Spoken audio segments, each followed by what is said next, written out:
Bonjour, merci d'être venus nombreux. Voilà, je suis ici pour vous présenter Gilles Kepel. Alors, vous me direz, il n'est pas nécessaire de présenter Gilles Kepel. Et pourtant, on me l'a demandé. Alors, je vais donc essayer de vous dire 2 ou 3 mots avant de commencer à dialoguer avec lui. D'abord, Gilles Kepel est un vieil ami que j'ai connu en 1980 et chez qui j'ai été envoyé, il était au Caire à l'époque, par son ami Michel Seurat. Michel Seurat qui, par la suite, quelques années plus tard, est mort au Liban. J'ai trouvé Gilles Kepel qui, à l'époque, écoutait toutes les mosquées du Caire pour essayer de voir ce qui s'y passait. Ce qui se passait en Égypte à l'époque, au début des années 80, et qui a continué à se développer par la suite, c'est un renouveau si on peut dire, une effervescence islamiste, un mouvement très très fort qui est parti des mosquées et qui a recouvert progressivement, et de l'organisation des frères musulmans et des organisations salafistes, qui a recouvert progressivement la société. Si je dis tout ça, c'est pour dire que, au départ, Gilles Kepel part d'une analyse de terrain qu'il a conduite dans le monde arabe. Cette analyse de terrain l'a amené à étudier, à voir naître, éclore un phénomène qui est celui de l'islamisme politique. Je dis ça pour resituer un petit peu, pour revenir un petit peu au débat actuel. Donc, il y a, nous l'avons constaté, Gilles Kepel l'a constaté en tant que chercheur, moi je l'ai constaté en tant que diplomate, il y a eu au cours de ces 30 dernières années un mouvement de fond qui a été celui donc de ce grand mouvement islamiste. Actuellement, il y a tout un débat autour du djihadisme. Et ce débat autour du djihadisme, et ça va m'amener à la première question peut-être que je vais poser à Gilles, ce débat autour du djihadisme porte sur la question de l'antériorité de la religion, si vous voulez, ou de l'antériorité d'une radicalisation qui n'utiliserait la religion que comme langage, mais qui ne serait pas issue d'elle. Alors, il y a 2 approches, effectivement. L'une qui est celle de chercheurs de terrain qui ont pendant une trentaine, quarantaine d'années étudié une réalité. Et puis, il y a une autre réflexion qui est celle de personnes plus habituées à étudier les phénomènes idéologiques, déconnectés par rapport peut-être à cette réalité. Voilà, c'était pour en arriver à dire que, pour reprendre une de ces expressions, Gilles Kepel se trouve placé entre le marteau du radicalisme et l'enclume de l'islamophobie, et c'est dans cet étroit espace où il est malmené qu'il développe cette science de la société française, cette science de l'islamisme et cette connaissance de l'islamisme, cette connaissance de la société française dans ces circonstances. Les œuvres de Gilles Kepel, ses travaux ont porté d'abord sur le monde arabe et très vite sur la France et les banlieues. Je ne citerai pas tous ces œuvres, mais on pourra le faire par la suite. Le dernier, celui dont nous allons parler aujourd'hui plus précisément, a un titre de roman policier, c'est voulu, je pense, Terreur sur l'Hexagone. Alors je vais demander, dans l'Hexagone, je vais demander à Gilles de nous dire pourquoi il a choisi ce titre. Merci beaucoup à Gilles Gauthier de ces mots introductifs très aimables. Merci à toutes et à tous d'avoir interrompu votre déjeuner un peu tôt pour cette réflexion digestive. Et comme Gilles l'a dit, en fait, Gilles Gauthier, mon travail s'est toujours voulu un aller-retour entre ce que j'ai pu observer, étudier sur le terrain dans le monde arabe, que ce soit en Égypte, au Levant, dans le Golfe ou en Afrique du Nord, et ce que j'ai pu observer dans les, ce qu'on appelle parfois les banlieues de l'Hexagone, dans les quartiers populaires et auprès des populations originaires de l'immigration, principalement nord-africaine et musulmane en France. Et c'est peut-être au cours des 40 ans, effectivement, de pratiques qui ont été les miens, ce que j'ai fait de plus particulier. C'est dans ce sens que mon parcours est celui qu'il est. Travailler à la fois sur le terrain et sur les textes me semble être l'élément fondamental. Et puisque nous sommes aujourd'hui rassemblés dans le cadre des rendez-vous de l'histoire du monde arabe, c'est quelque chose qui nous permet d'interpréter des phénomènes récents, des phénomènes immédiats, en les situant en perspective. Et je suis très, très sensible, pour ma part, à la nécessité de la mise en perspective historique.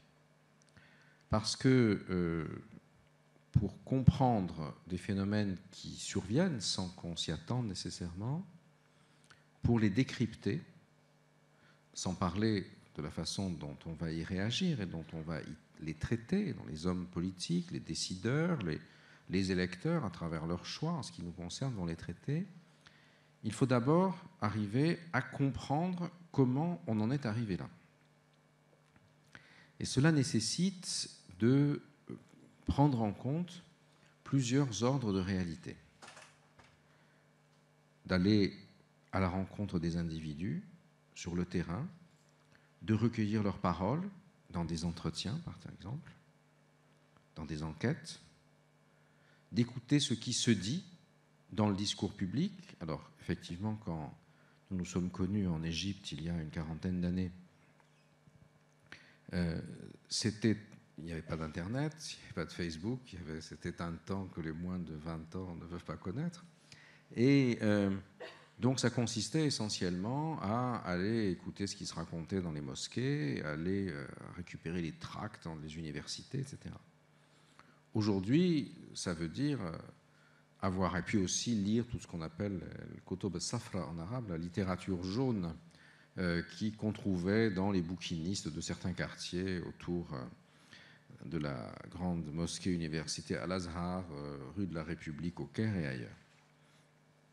Aujourd'hui, ça veut dire suivre ce qui se passe sur Internet, suivre les réseaux sociaux et être sensible à la production discursive ou textuelle qui s'y déploie également.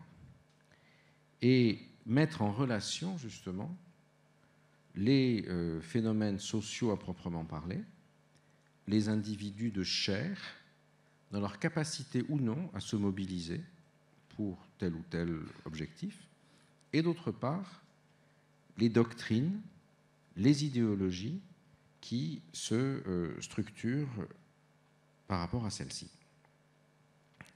C'est ce que j'ai essayé de faire dès ce qui était à l'époque ma thèse de doctorat, donc qui a abouti à mon livre Le prophète et Pharaon, pour comprendre comment les mouvements islamistes, terme que j'avais fabriqué à l'époque pour désigner ce phénomène, dans l'Égypte de Sadat, étaient nés.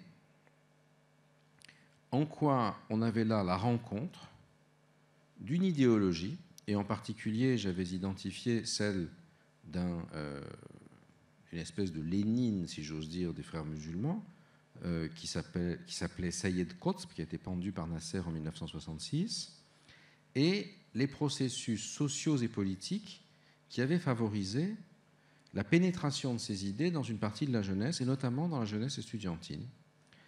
On arrivait à 25 ans après que les États du Moyen-Orient étaient indépendants, et cette jeune génération qui arrivait à l'âge adulte, qui n'avait pas connu la lutte anticoloniale, demandait des comptes aux dirigeants pour la gabegie, l'autoritarisme, le despotisme, l'échec, etc. Et c'est dans ce contexte-là, si vous voulez, que j'ai essayé de comprendre en quoi telle idéologie pouvait avoir ce qu'on appellerait en arabe aujourd'hui sa nosra, c'est-à-dire sa capacité de persuasion et d'entraînement de masse. Comment ça se déclinait? Quels étaient les différents groupes en compétition pour s'emparer de ce discours islamiste? Et quelque chose qui s'est passé à l'époque et qui s'est produit aujourd'hui aussi pour le livre dont on va parler maintenant, c'est qu'au moment même où j'étais en train d'étudier le phénomène, celui-ci a pris une ampleur extraordinaire. Alors que quand j'étais parti en Égypte étudier ça au tout début, en 1980, justement, les gens se demandaient avec stupéfaction pourquoi je m'intéressais à des barbus qui se réclamaient de l'islam. Est-ce que je ne savais pas que le monde arabe était progressiste? Est-ce que c'était parce que j'étais payé par le Mossad pour en donner une mauvaise image? Est-ce que c'était parce que j'étais en réalité un type profondément réactionnaire sous les aspects gauchistes que j'avais alors? Je ne les ai plus. Et puis, les gens que je suivais ont tué Sadat pendant que j'étais là. Et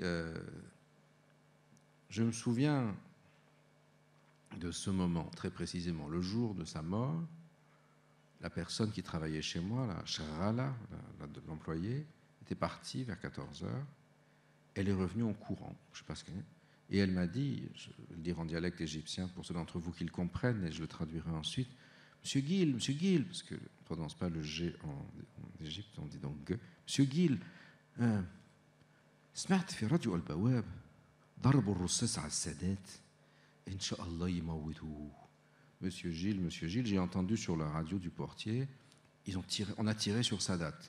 Plût à Dieu, plût à Allah qu'il l'ait tué. C'était la femme d'un policier de rang moyen, pas d'un petit chaouche qui prenait des bakchiches pour faire passer les voitures, mais qui mettait des contraventions. Donc quelqu'un qui aurait dû s'identifier à un pouvoir dont son mari était l'un des membres. Et donc ça m'a beaucoup frappé parce que tout d'un coup, en dépit de tout ce que m'expliquaient mes collègues et mes professeurs, que ce que je faisais n'avait aucun intérêt, etc., j'avais l'impression que j'avais trouvé quelque chose.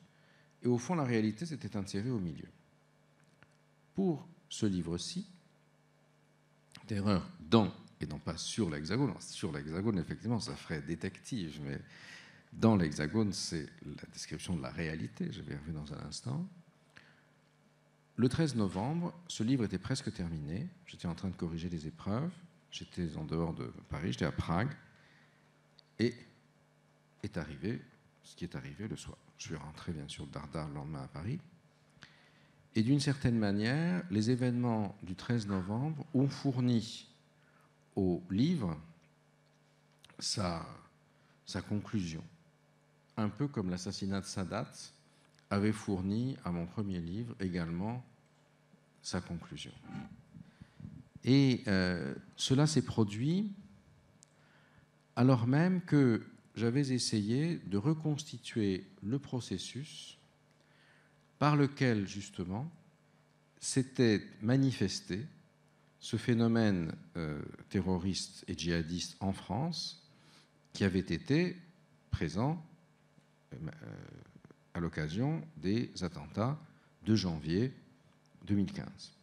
Et au moment où j'y mettais la dernière main, les attentats de novembre 2015 venaient, d'une certaine manière, abonder plus encore la démonstration. Et le titre, c'est « Terreur dans l'Hexagone », et pourquoi je l'ai choisi avec l'éditeur, c'est parce que c'est un instantané, c'est la description de la réalité. L'Hexagone, c'est l'espace dans lequel nous vivons, et il y a eu, en 2015, 2 épisodes de terreur particulièrement saillants, significatifs, inattendus, enfin, pour le public général, si vous voulez.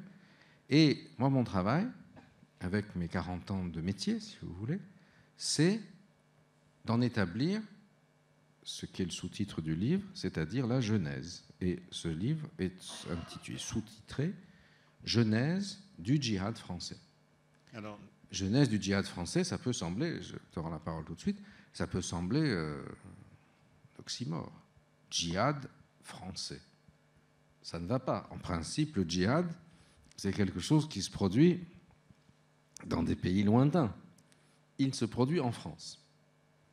Et ce n'est pas seulement, comme c'était le cas pour le 11 septembre 2001, ce ne sont pas des Saoudiens qu'on envoie dans l'air dans des avions percuter des tours.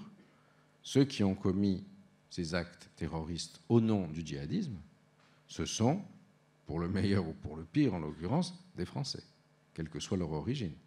Mais ils sont de nationalité française. Ils sont nés, ils ont grandi ici. Ils sont allés à l'école ici. Ils sont allés en prison ici.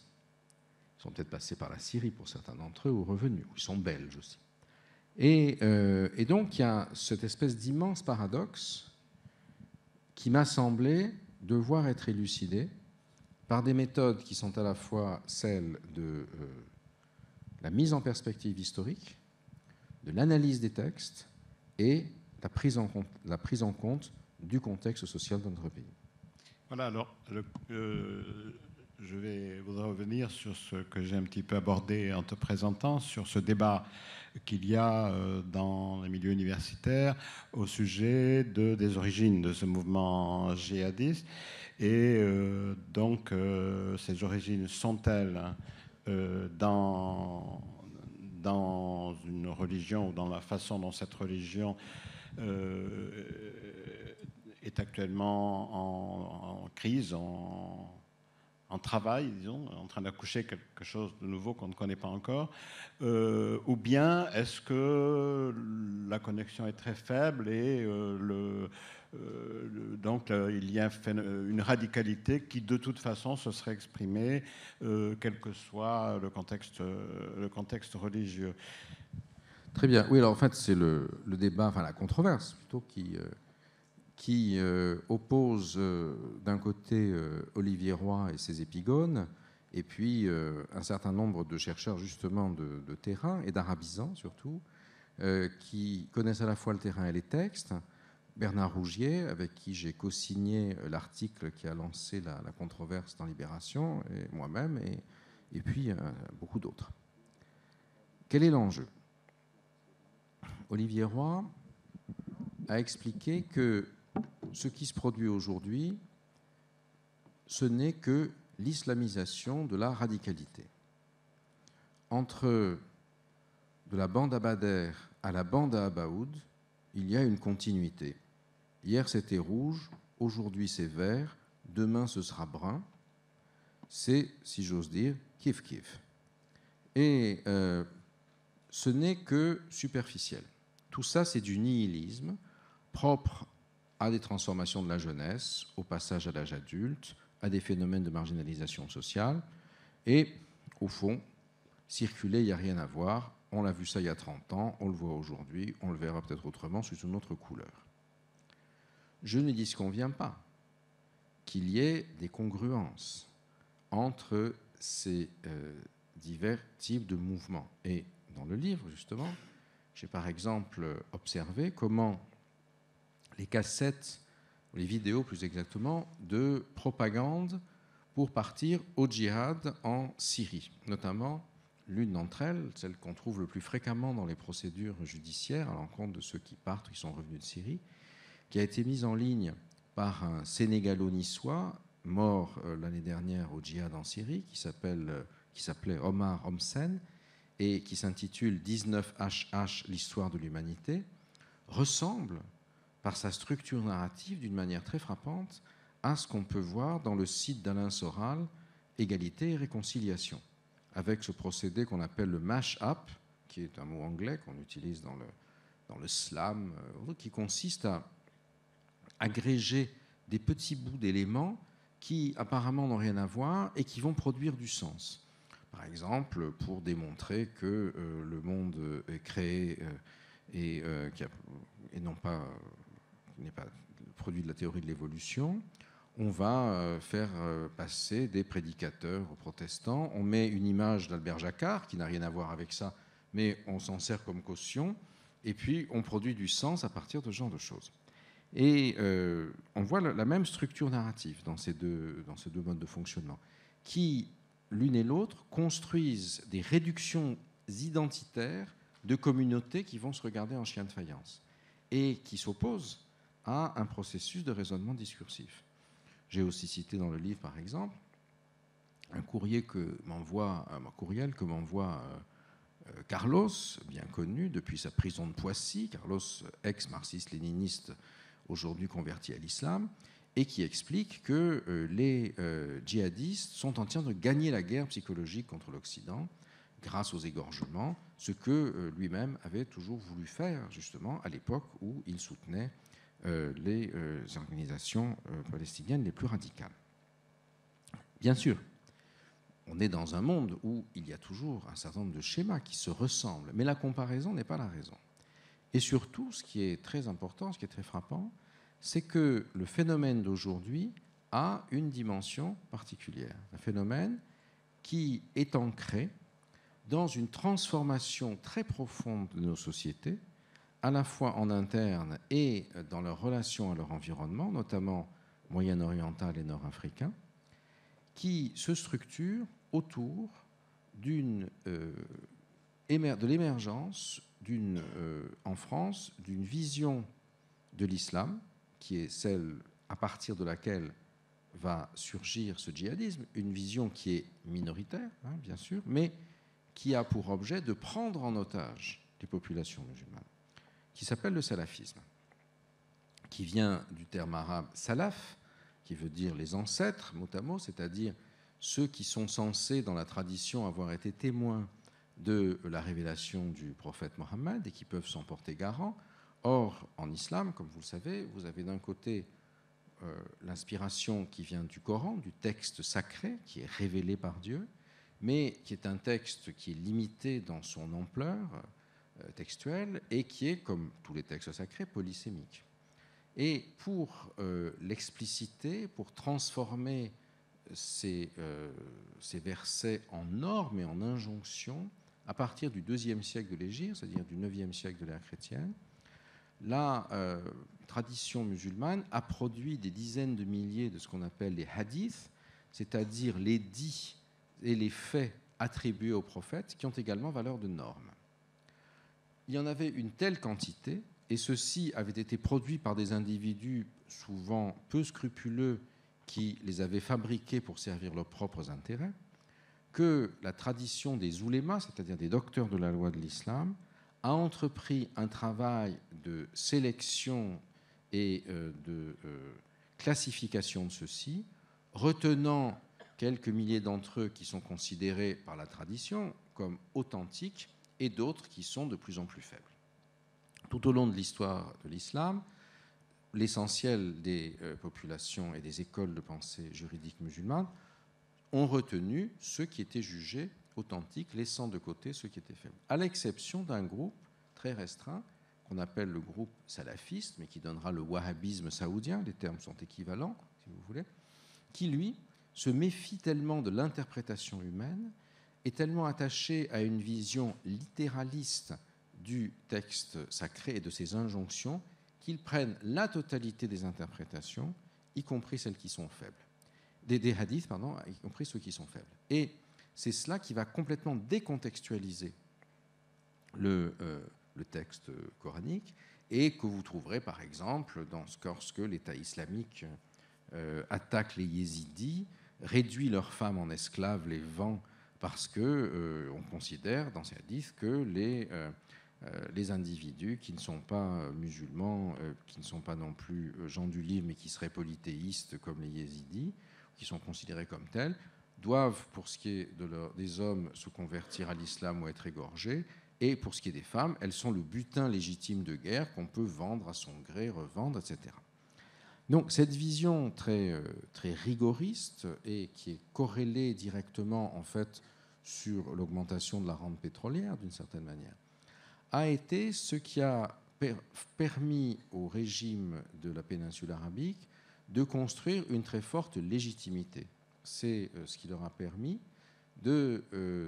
d'expliciter au reste du monde musulman sunnite, sur lequel ils avaient vocation à exercer une hégémonie, que si Dieu avait mis le pétrole dans cette région, c'est parce qu'ils étaient les plus rigoristes et donc les meilleurs musulmans. Et c'est pour cela qu'il ne fallait pas leur disputer le contrôle des revenus de la rente. Et à partir des années, notamment 1990, lorsque Saddam Hussein a attaqué le Koweït et que les musulmans européens, mais beaucoup d'autres dans le monde arabe aussi, ont très explicitement soutenu Saddam Hussein contre les monarchies pétrolières, celles-ci, extrêmement inquiètes de ce phénomène, ont envoyé des prédicateurs munis de fonds importants pour développer cette idéologie djihadiste afin de se protéger elle-même un peu partout. Et en France, cette idéologie salafiste commence à se répandre justement à partir après l'année 1990. Ce salafisme, qui est une vision de rupture culturelle, avec les visions, les mœurs, les modes de fonctionnement des sociétés européennes telles qu'ils sont issus notamment de la tradition des Lumières, de la séparation de l'Église et de l'État, de la notion fondamentale de la démocratie, c'est-à-dire de la souveraineté du peuple et non pas de la souveraineté de Dieu, de l'égalité homme-femme, de la liberté de penser, etc. Donc cette rupture culturelle, cette rupture en valeurs, si vous voulez, s'est particulièrement développée, notamment dans le contexte français, à partir des lendemains des grandes émeutes de 2005. Celles-ci ont d'un côté favorisé l'intégration politique d'une grande partie de jeunes des quartiers populaires qui sont inscrits sur les listes électorales, présentés aux élections, etc. J'ai consacré un livre à ce phénomène, Passion française. Mais ça a également favorisé, c'est donc une dimension centripète, si vous voulez, mais ça a également favorisé une dimension centrifuge qui, à partir du moment où la violence avait créé une espèce de système d'enclave dans certains quartiers, qui, sur cette base, a constitué des groupes donc, qui étaient en rupture culturelle avec la société, qui les a renforcés au nom d'une conception ultra-rigoriste de la religion, qui avait vocation à l'hégémonie sur celle-ci. Et c'est là ce qu'on observe aujourd'hui, qui se passe à l'intérieur de l'islam français. Alors, c'est bien sûr, ça ne tombe pas du ciel, même si c'est une idéologie qui se veut divine.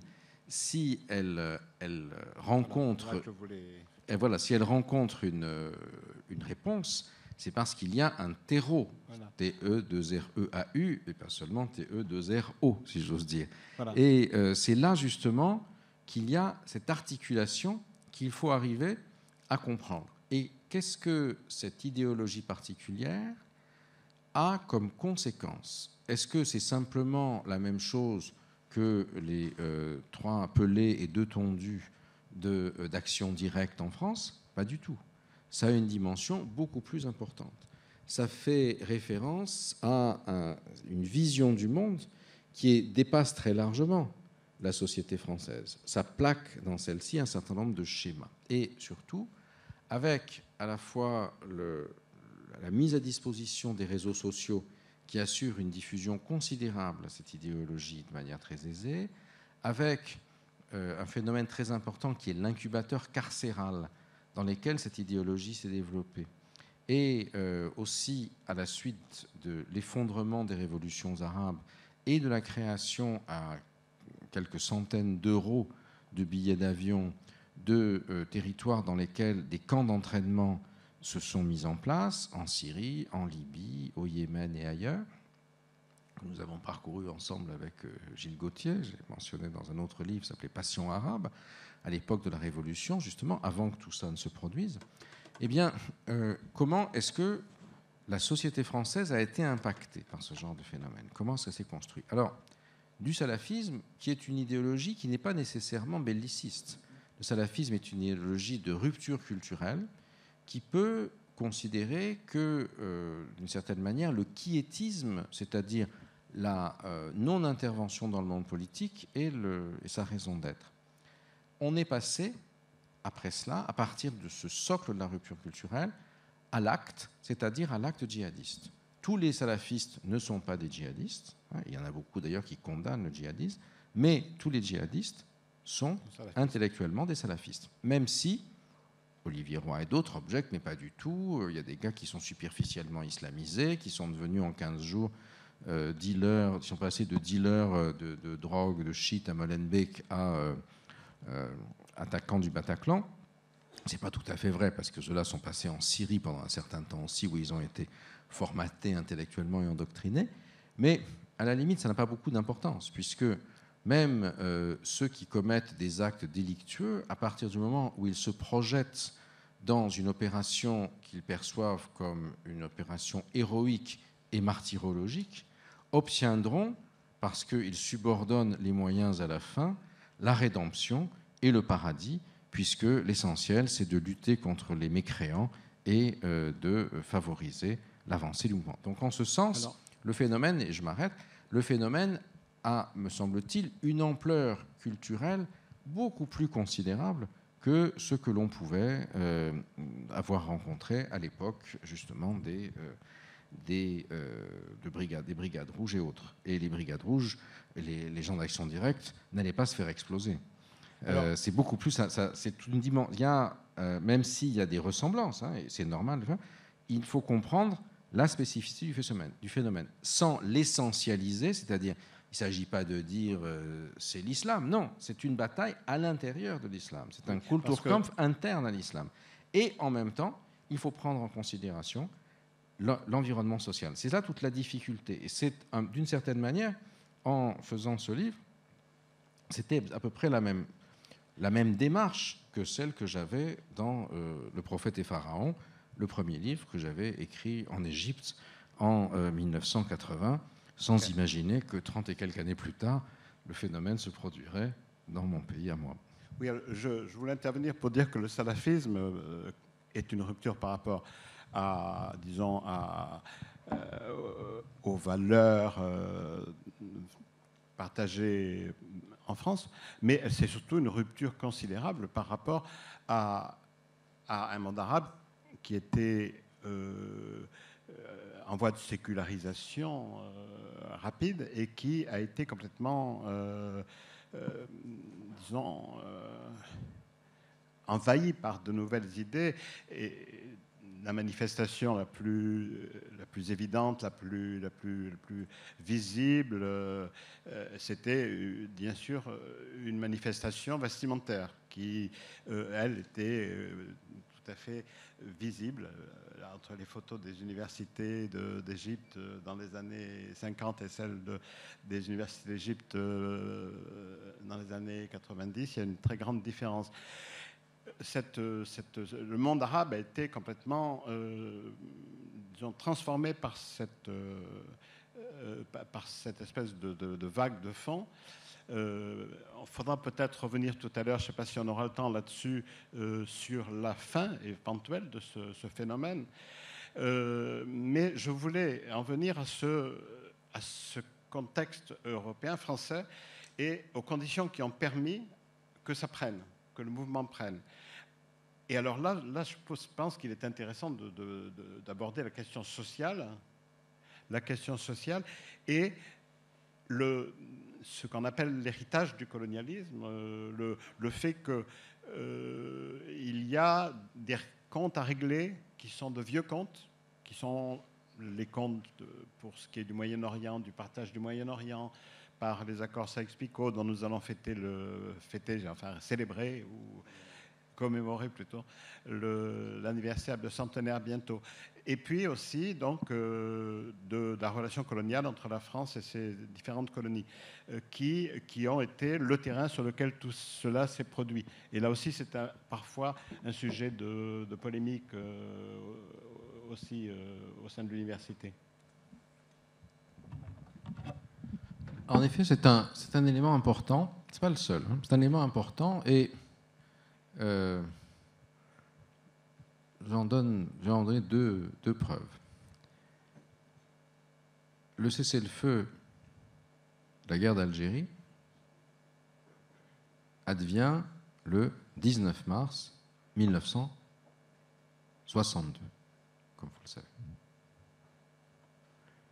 C'est un moment où, au fond, Et vous savez qu'il y a beaucoup de rues, qui s'appellent les odonymes, les noms de rues du 19 mars 1962 dans beaucoup de communes françaises, que le Front National est en train de débaptiser d'ailleurs. À Béziers et à Beaucaire, les maires Front National effacent ces noms de rues parce que ça leur semble le nom qui symbolise une défaite de la France. Et qu'on ne doit pas célébrer une défaite. Pourquoi est-ce qu'il y a tant de noms de rues du 19 mars 62 ? C'est parce que, si vous me passez l'expression, c'est la rue La Quille, puisque le contingent est revenu. Et c'était le soulagement, le lâche soulagement dans la vision du Front National. 50 ans après, le 19 mars 2012, Mohamed Merah tue, ce jour-là, jour pour jour, les enfants de l'école Ozar Hatorah à Toulouse et leurs professeurs. Et c'est l'irruption de ce djihadisme de troisième génération sur le sol français, qui s'inspire des idées qui ont été mises en ligne en janvier 2005 par un idéologue syrien, ingénieur formé en France, Abou Moussab es-Souri, qui désigne l'Europe, ventre mou de l'Occident, comme le lieu central du djihad mondial. Qu'est-ce qui a fait que, peut-être même, Merah, qui veut dire en arabe insolent, effronté, n'avait jamais lu Souri. Mais ce n'est pas grave, puisque aujourd'hui, il n'y a plus besoin de rien lire, on n'a pas besoin d'avoir l'idée de qui est l'auteur de quelque chose. Si on le trouve sur sa page, sur son mur Facebook ou sur les tweets qu'on reçoit, on accorde du crédit à celui qui a envoyé les tweets. Et peut-être même ne savait-il pas véritablement que c'était le cinquantenaire de la guerre d'Algérie, quoique il a grandi dans une famille, et ça on le sait par celui de ses frères qui n'était pas comme les autres, Abdelghani Merah, qui a écrit un livre sur lui, qui haïssait la France et qui a été élevé dans une haine très profonde de la France. Mais symboliquement, bien sûr, quelle que soit la réalité pour Mohamed Merah lui-même, de la conscience qu'il en avait, le fait que ce premier acte, cet acte inaugural du djihadisme français, qu'est l'assassinat après les policiers de Montauban des enfants juifs de Toulouse, advienne 50 ans après, jour pour jour, le 19 mars 62, me semble marquer la prégnance de la dimension que j'appellerais rétro-coloniale dans la société française d'aujourd'hui. Et ça, c'est un élément non négligeable. Vous avez peut-être vu que cette année, justement, le 19 mars 2016, François Hollande, probablement sur les conseils de son ami et mentor pour les questions nord-africaines, Benjamin Stora, très désireux de mettre à plat toutes ces questions, a souhaité justement commémorer l'anniversaire du 19 mars 1962, disant « du passé, faisons table rase » d'une certaine manière. L'empire colonial a été un fait historique, il a été ce qu'il a été, maintenant nous vivons ensemble, et il faut en tirer le meilleur, et ce n'est pas la peine d'un côté d'exiger la repentance, et de l'autre de dire que la colonisation a un rôle positif. Essayons de dépasser ça. Tout était prêt, son discours, et d'ores et déjà, à droite et à l'extrême droite, on avait fourbi les arguments contre, Sarkozy d'un côté, le Front National de l'autre. Tout ça a été inaudible. Pourquoi ? Parce que là encore, ce débat a été pris en otage du phénomène djihadiste. Le 18 mars, la veille, Salah Abdeslam a été arrêté à Bruxelles. Et du coup, de nouveau, ce débat que le président avait voulu monter a été, si vous voulez, s'est trouvé pris dans la tourmente rétrocoloniale. Cela étant, si le carburant rétrocolonial est important, et s'il est l'une des raisons pour lesquelles la France est particulièrement impactée. Ce n'est pas la seule. L'une des raisons pour lesquelles elle est particulièrement impactée, puisque ce djihadisme contemporain est un djihadisme principalement de langue arabe. Ce qui explique qu'il a une moindre force d'impact dans un pays comme l'Allemagne, où l'immigration d'origine musulmane vient principalement de Turquie, fonctionne à travers une culture référentielle qui est turque, ou au Royaume-Uni, où elle est indo-pakistanaise. Et qui plus est, autant dans la mouvance, y compris djihadiste ou Al-Qaïda ou Daesh contemporaine, on considère que l'anglais est une langue neutre qui, si j'ose dire, peut aller de Coca-Cola à Allah. En revanche, le français est perçu comme une langue particulièrement haïssable car elle est la porteuse de la volonté de la colonisation, d'assimilation, si vous voulez. Elle est perçue comme la mission civilisatrice de la France, comme on disait autrefois. Elle est perçue comme le vecteur du voltairianisme et de la laïcité, détestable.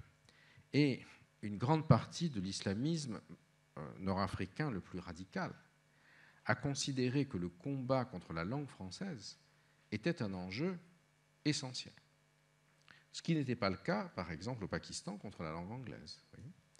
Ali Belhadj, qui était l'idéologue en chef du Front islamique de salut, dans sa version la plus extrême, avait un jour déclaré dans une interview « Moi, mon combat, c'est de lutter contre tous ceux de mes compatriotes qui ont tété le lait vénéneux de la France ».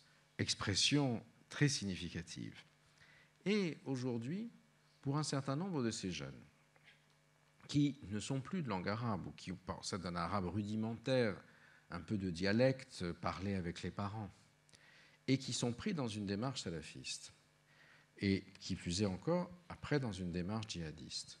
Le fait d'être contraint de s'exprimer en français ou en verlan et de ne pas maîtriser l'arabe est perçu comme une sorte de honte. Moi, j'ai souvent rencontré des gens qui me disaient ça, ou même dans des taxis, des fois, enfin dans les enquêtes, des taxis, des gars qui m'en reconnaissent, qui m'ont vu à la télé, etc. Et qui, parce que je suis toujours très soucieux, très attentif, quand j'essaie d'expliquer ces phénomènes dans les médias, quand c'est nécessaire d'utiliser des termes arabes.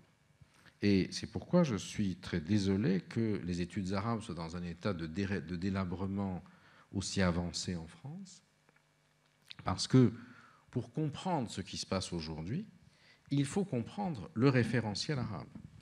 C'est pourquoi, par exemple, là encore, quand Olivier Roy dit que connaître l'arabe, ça ne sert à rien pour aller dans les banlieues françaises, il a complètement tort.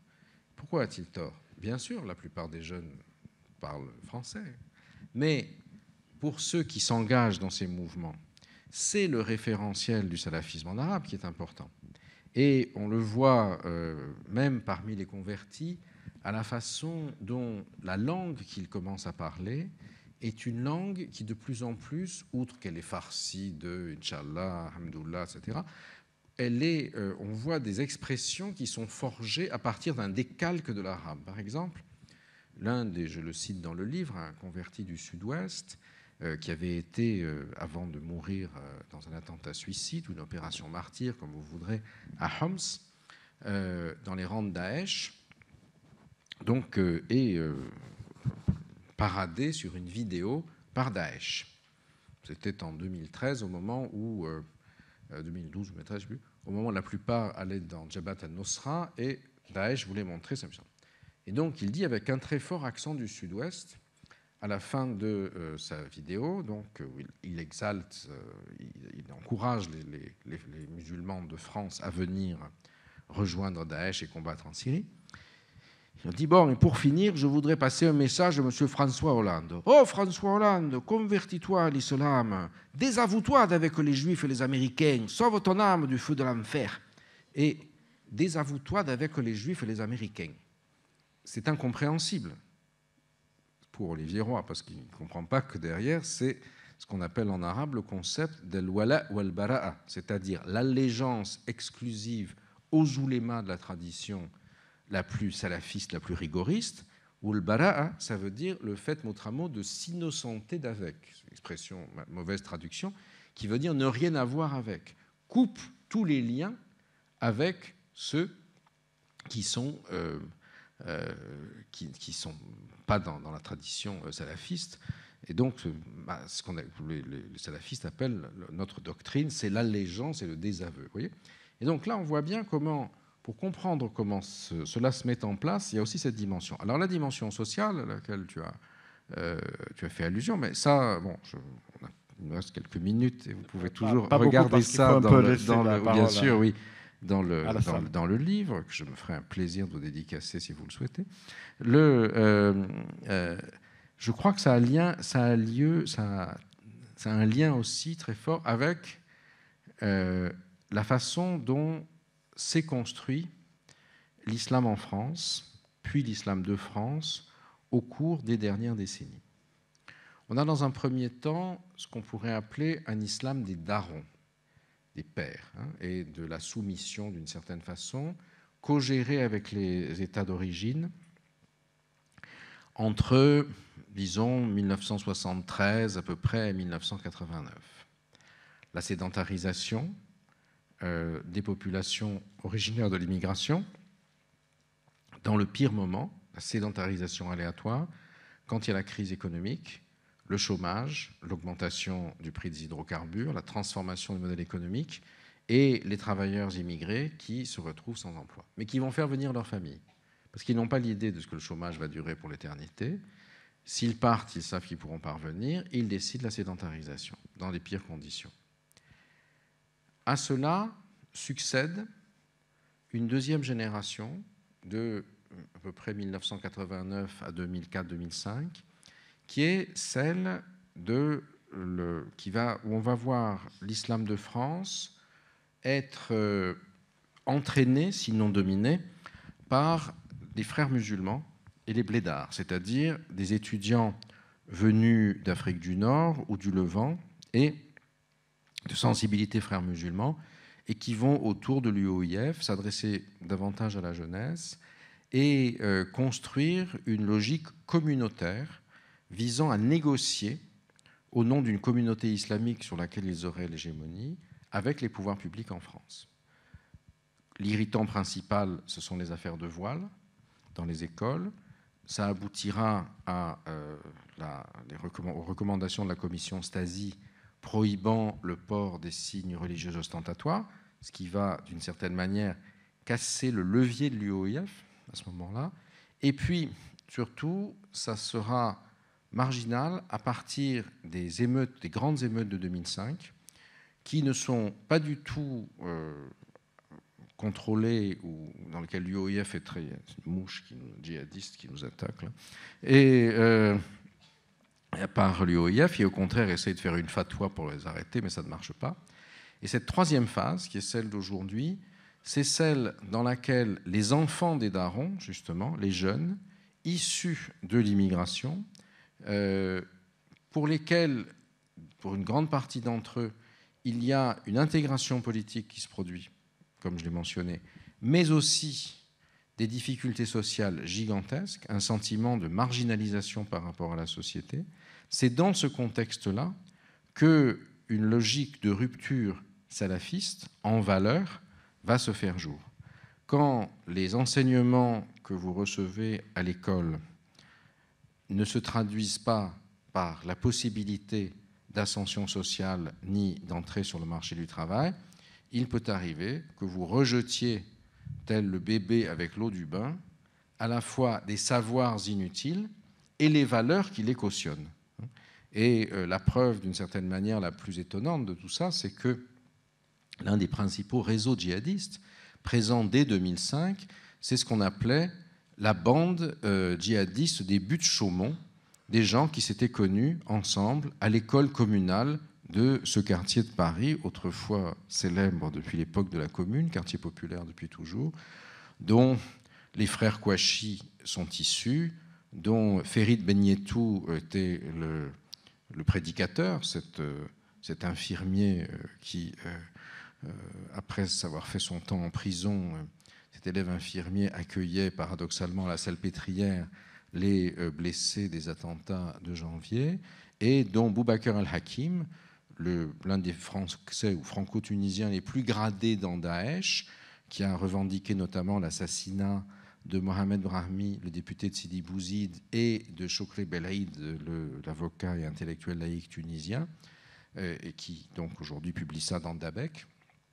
Dabek, la revue en ligne de l'État islamique, est l'un des principaux produits, si vous voulez. Donc là, vous avez ce produit paradoxal de l'école communale des Buttes Chaumont, qui sont aujourd'hui des porte-parole de Dabek. Voilà, donc j'ai essayé de présenter une partie de ce travail dans sa dimension française aussi, mais bien sûr, et vous le verrez si vous regardez le livre, il y a aussi toute une dimension qui a à voir avec les mutations du djihadisme contemporain. C'est aussi un sujet de controverse avec Olivier Roy, qui considère que excusez-moi, qu'il n'y a pas d'histoire du djihadisme, il n'y a pas de... Moi, je crois qu'il y a une dialectique. Il y a différentes phases du djihadisme, celle de l'Afghanistan jusqu'à l'Algérie, premier échec, celle d'Al-Qaïda, qui n'a pas non plus été un succès, et un processus de dépassement aujourd'hui avec cette troisième phase qui veut que ce soit en Europe que se situe le centre de la logique djihadiste mondiale. En tout cas, les controverses intellectuelles ont du bon, ça permet d'avancer. Mais elles sont très importantes. Les controverses ne sont pas des attaques ad hominem, ce sont des débats intellectuels et des débats politiques sans lesquels le mouvement des idées ne se fait pas. S'il n'y a pas de controverse, ça veut dire que ceux qui contrôlent des positions de pouvoir ne sont pas comptables de la réalité ou de la fausseté de leurs propos. Alors malheureusement, la salle n'aura pas beaucoup de temps pour entrer dans une nouvelle controverse éventuellement, mais nous allons quand même prendre quelques questions. Alors, est-ce qu'il y a des micros? Ici.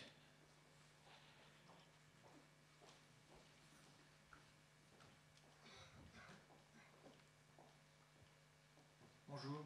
Bonjour, monsieur. Vous avez mentionné la rente pétrolière comme un facteur de légitimité du wahhabisme. Non, le contraire. On voit que... Le contraire, le wahhabisme comme une légitimation de la rente pétrolière. D'accord. Enfin bref, cette rente pétrolière est en train de se tarir, ou en tout oui. cas, elle connaît de sérieuses difficultés. En quoi cela va impacter sur le plan idéologique les phénomènes dont vous parlez? Alors c'est une question très importante à laquelle on ne peut pas répondre en anticipation, parce qu'il y a plein de paramètres, si vous voulez, plein de variables. Mais déjà, on le voit avec ce qui se passe aujourd'hui en Arabie Saoudite, où le fils du roi, Mohammed Ben Salman, a lancé un chantier de réforme énorme qui secoue tout le système de légitimité de la monarchie, puisque la stabilité du système saoudien, avec une démographie très très importante, consiste à redistribuer à la population de la rente avec un baril à 120 $, une population de nationalité saoudienne dans un marché du travail extrêmement protégé, disons. Or, ça n'est plus possible aujourd'hui. L'Arabie saoudite, disent les économistes que j'ai consultés, moi je ne suis pas spécialiste de ça, avait un matelas de placement et de fonds souverains d'environ 500 milliards de $. Ils en auraient dépensé environ 150 pour payer les factures cette année. Donc au bout de 4 ans, c'est fini, si c'est ça. D'où la nécessité de faire ces réformes. Alors on peut penser que du coup, ils n'auront plus d'argent, pas seulement, parce que ça ne vient pas forcément de l'État, mais des hommes d'affaires, de milieux X et Y, pour financer le salafisme. Cela étant, aujourd'hui en Arabie, vous avez des sur-djihadistes, si vous voulez, c'est-à-dire des gens qui sont proches de Daesh, qui estiment que la raison pour laquelle l'État saoudien ne verse plus la rente à laquelle ils sont habitués, c'est que cet État est corrompu, veut mener des politiques occidentales, etc., et que donc il faut détruire et renverser le pouvoir saoudien, qui n'est pas assez musulman, et vous avez aujourd'hui Daesh qui se répand dans la péninsule arabique, si vous voulez. Alors que idéologiquement, son origine est salafiste, mais ça s'est déjà produit, par exemple, avec Al-Qaïda. Ben Laden était saoudien. Et entre 2003 et 2006, il y a eu des attentats contre le pouvoir saoudien sur le territoire du royaume, perpétrés par ceux-ci. Et Daesh qui se répand notamment au Yémen comme conséquence des bombardements saoudiens. Daesh qui actuellement au Yémen contrôle des territoires vastes. Est-ce qu'on peut étendre votre discours à l'Europe entière?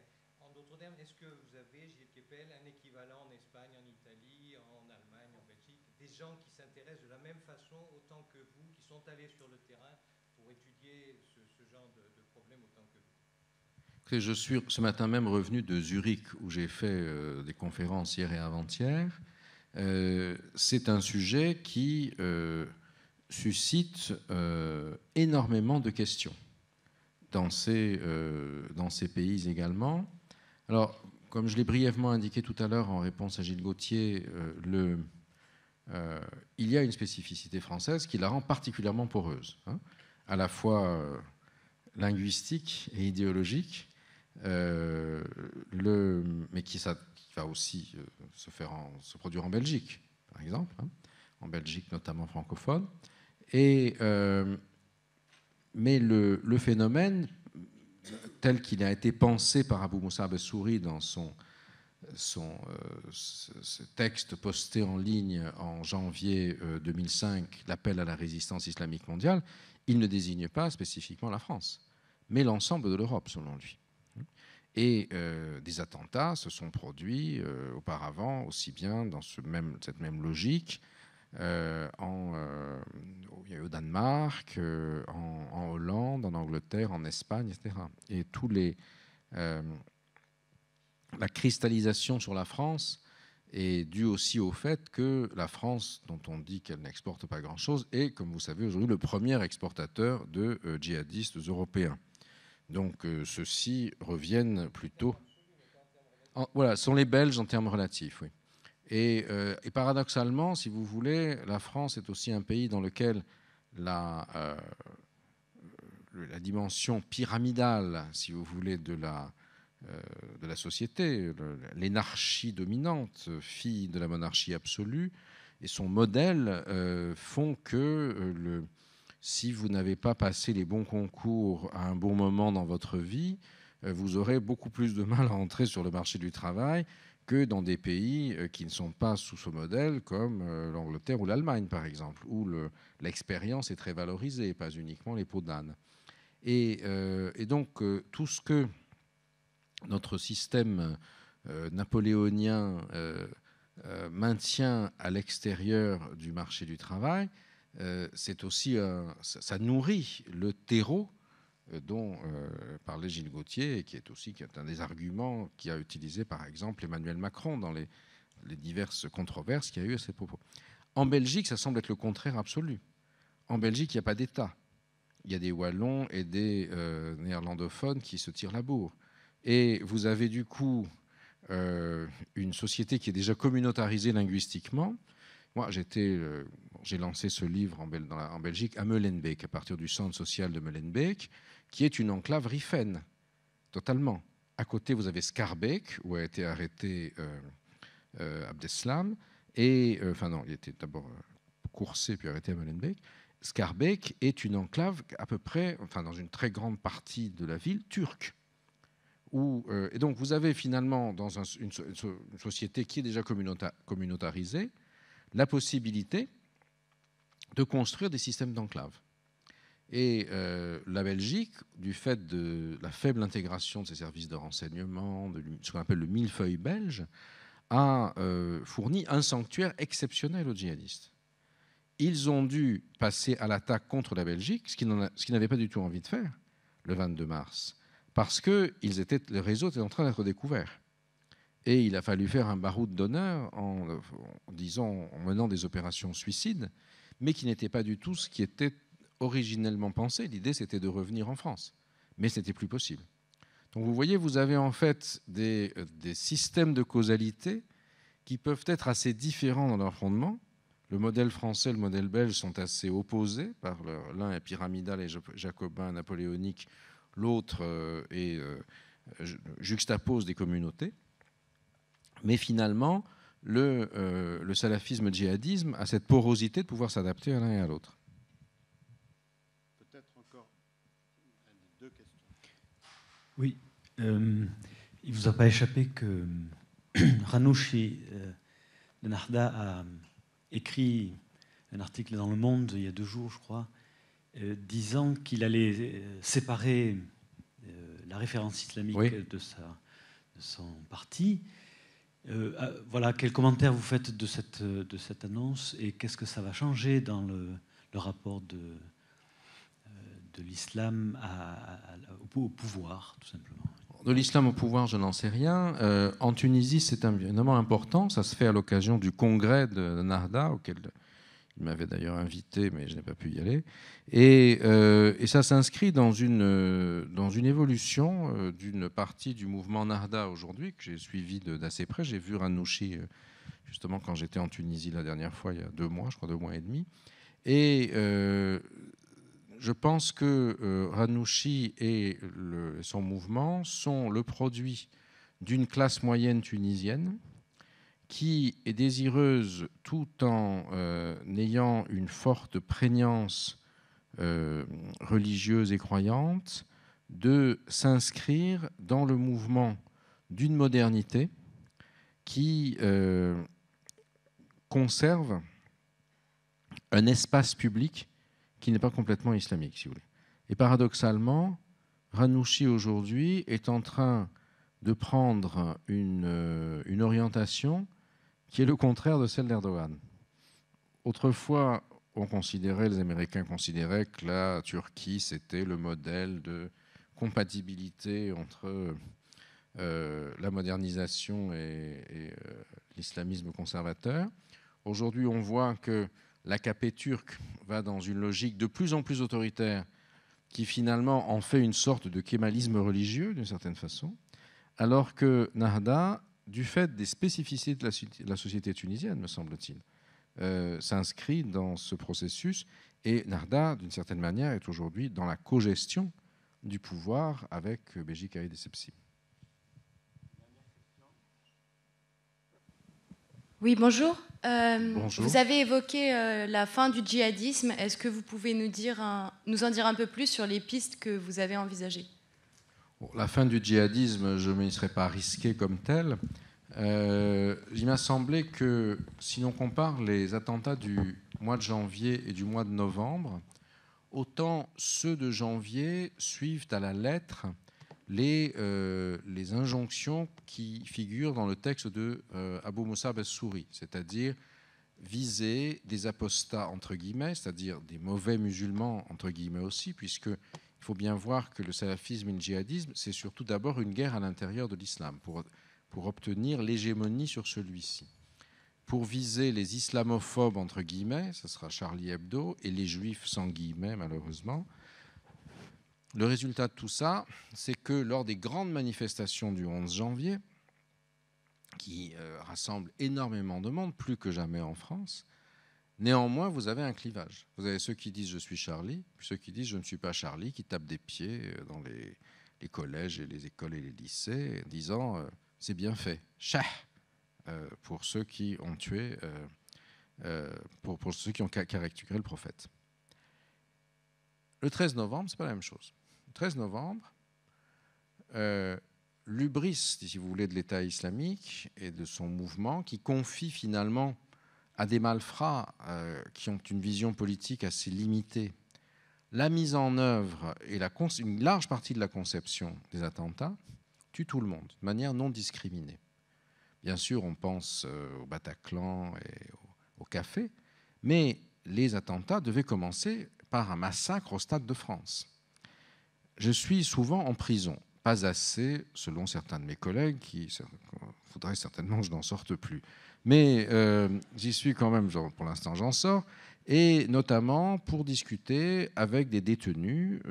Comme vous le savez, une grande partie des détenus sont sociologiquement musulmans en France. Non pas que l'islam pousse au crime, mais c'est parce qu'ils appartiennent aux classes défavorisées et que ce sont les classes défavorisées qui sont en prison, généralement. La délinquance en col blanc étant minoritaire en termes de nombre dans les prisons. Certains n'y vont jamais d'ailleurs. Et donc je discutais à Villepinte, prison de Villepinte, avec un groupe de prisonniers musulmans et qui se sont montés en association contre le prosélytisme djihadiste en prison. Et on a fait un débat l'autre jour avec des djihadistes et des non-djihadistes. C'était d'ailleurs très intéressant.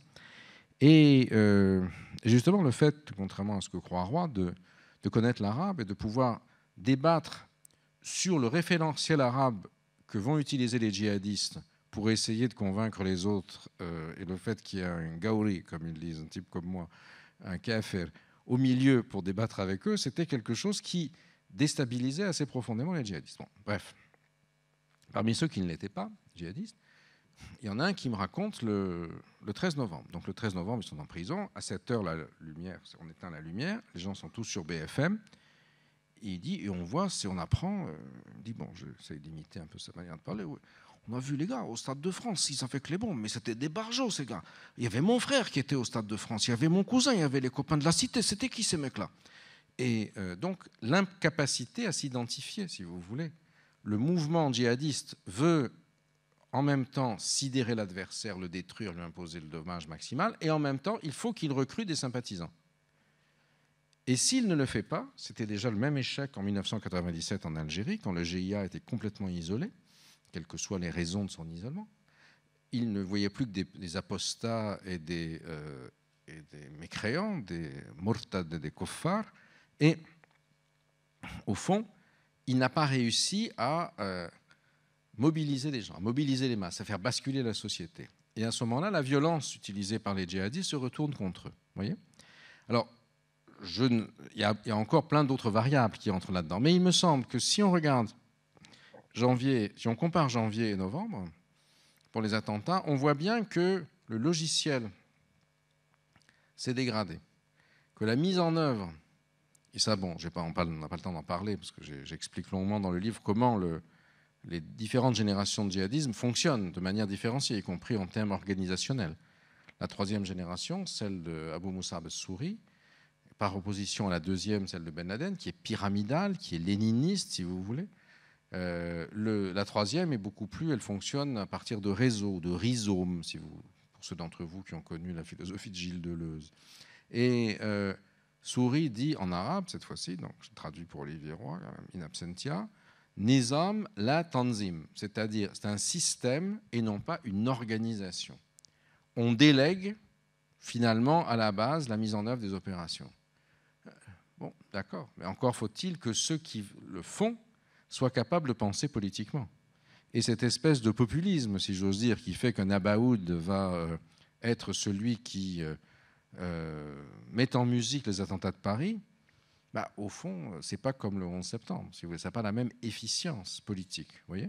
Et donc là, on voit bien qu'il y a des failles à l'intérieur de la machine djihadiste. À quoi ça sert ce que je fais? C'est aussi à comprendre quelles sont les failles, à mettre en perspective les choses, à identifier par rapport à des mouvements anciens. C'est pourquoi les rendez-vous de l'histoire du monde arabe sont importants, parce que penser l'histoire et l'histoire immédiate, c'est quelque chose d'absolument fondamental. On peut le faire, ça n'est rien n'est impossible. Mais ça implique à la fois d'avoir une exigence de terrain, faire des enquêtes. Moi, les 5 derniers livres que j'ai publiés depuis 2010, ce sont des enquêtes à Clichy-Montfermeil, auprès d'une centaine de personnes sur place, pour comprendre quelle était la logique des émeutes de 2005. Ce sont les enquêtes dans Passion arabe, où Gilles Gauthier était un compagnon en Syrie, en Égypte, au Yémen et en Égypte notamment. Ce sont les enquêtes auprès des candidats, des 400 candidats issus de l'immigration, principalement musulmane, qui se présentent pour la première fois aux législatives de 2012. Et c'est également la connaissance des textes. Et l'exigence de savoir comment l'on pense en arabe. Non pas qu'il y ait une manière unique de penser en arabe, pas plus qu'en français ou autre, mais quelles sont les catégories du discours. Si on ne le fait pas, et si dans une maison comme l'Institut du monde arabe, on n'a pas cette exigence. Si on fait des débats sur l'avenir des études arabes avec des gens qui ne se sont jamais donné la peine d'en apprendre un mot, et chacun trouvera dans le programme à qui je pense s'il le souhaite, là, je crois qu'on est dans l'imposture. Et moi, cette double exigence, j'y tiens très fort. Vous savez, j'ai 60 ans, ma carrière est terminée, je n'ai plus rien à prouver, mais ce combat-là, je vais le mener tant que j'ai du souffle. Merci de votre attention. Comment il y aura la sortie signature du livre de Gilles Kepel. Et donc merci aussi à la salle d'être venue nombreuse. Et quant au débat sur la fin du djihad et peut-être la fin de l'islamisme politique, c'est un débat très intéressant qui mérite à lui seul une autre rencontre. Et j'espère que cette rencontre aura lieu.